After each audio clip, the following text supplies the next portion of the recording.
জীবিকার তাগিদে গভীর রাত্রে পলিথিন কুড়িয়ে জীবন পার করছেন বৃদ্ধ তারা বেগম। তখন রাত্র বাজে 11টা।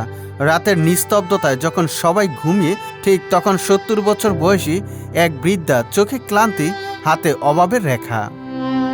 জানা যায় অনেক বছর আগে স্বামীকে হারিয়েছেন বৃদ্ধ তারা বেগম। এরপর থেকে তারা বেগমের দুঃখের গল্প শুরু। এক ছেলে ও 2 মেয়ে তার।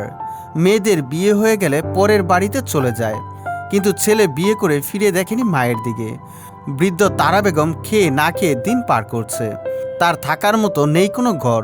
অন্যের বাড়িতে থাকেন বৃদ্ধ তারা বেগম। সকাল থেকে গভীর রাত্র পর্যন্ত পলিথিন কুড়িয়ে তা বিক্রি করে কোনো মতে করছেন দিন যাপন। শুধু তাই নয়, শরীরে রয়েছে নানা রকম রোগ। বৃদ্ধ তারা বেগম সিরাজগঞ্জের শাহজাদপুরে পৌর শহরের দরিয়াপুর এলাকার মৃত শুক্কুর প্রামাণিকের স্ত্রী। বিধবা তারা বেগম সবার কথা মাল্টিমিডিয়াকে বলেন, স্বামী মারা যাওয়ার পর থেকে আমার খাবারের চিন্তা আমাকেই করতে হয়।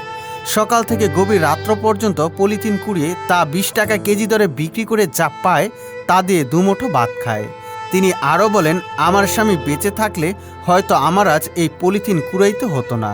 তাই সরকারের কাছে দাবি জানিয়ে তিনি বলেন, আমাকে যদি থাকার মতো একটা ঘর দিয়ে দিত, তাহলে আমাকে আর অন্যের বাড়িতে থাকতে হতো না।